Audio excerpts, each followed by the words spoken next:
Hi everyone, நீங்கள் SSC MTS exam prepare பண்ணுறீங்களா? உங்களுக்கான free and paid sources பாருங்க. Free source வந்து 45 days study planner for MTS 2025. So இது வந்து நம்ம கொண்டு போயிட்டுருக்கோம். இங்கிலீஷ் வந்து உங்களுக்கு 3 டிவைட் பண்ணி கிராமர், வெக்காப்ஸ் அண்ட் பேசேஜ் ஒரு நாளும் ஒரு டாபிக் பார்த்துட்ருக்கோம்.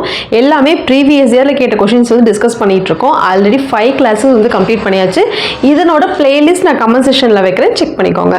அண்ட் தென் உங்களுக்கான பெய்ட் சோர்ஸ். ஸோ இந்த பெய்ட் சோர்ஸ் என்ன அப்படின்னா, நம்மளோட app easy English with Ambika app நீங்கள் டவுன்லோட் பண்ணீங்கன்னா உங்கள் MTS இங்கிலீஷ்க்கு காம்போ கோர்ஸ் அவைலபிளாக இருக்குது. இதில் உங்களுக்கு video course and PDF course cover ஆகும். இந்த வீடியோ கோர்ஸில் basics, exam topics, 1000 quizzes, test series, PDF files இது எல்லாமே கவர் ஆகும். PDF கோர்ஸில் வந்துட்டு MTSக்குனே இருக்கிற ரிப்பீட்டடாக எக்ஸாம்ஸில் கேட்குற 45 கிராமர் ரூல்ஸ், அந்த ரூல்ஸ் எல்லாமே கலெக்ட் பண்ணி ரூல்ஸ் ப்ளஸ் ப்ரீவியஸ் இயரில் கேட்ட கொஷின்ஸ் எல்லாமே வித் டீட்டெயில்டு எக்ஸ்ப்ளனேஷனோட PDF நாங்கள் அட்டாச் பண்ணியிருக்கோம். ஸோ இந்த கோர்ஸ் நீங்கள் எடுத்துக்கும் போது டெஃபினட்டாக உங்களால் 25 out of 25 எடுக்க முடியும். நீங்கள் இந்த கிளாஸஸ் பார்க்குறீங்கன்னா பேசிக்ஸோடு நீங்கள் பார்க்கும்போது it will be helpful for you. But உங்களுக்கு பேசிக்ஸ் தெரியல அப்படின்னா இதில் நீங்கள் ஜாயின் பண்ணிக்கலாம். இதனோட லிங்க்கையுமே நான் கமெண்ட் செக்ஷனில் வைக்கிறேன், செக் பண்ணிக்கோங்க. All the best.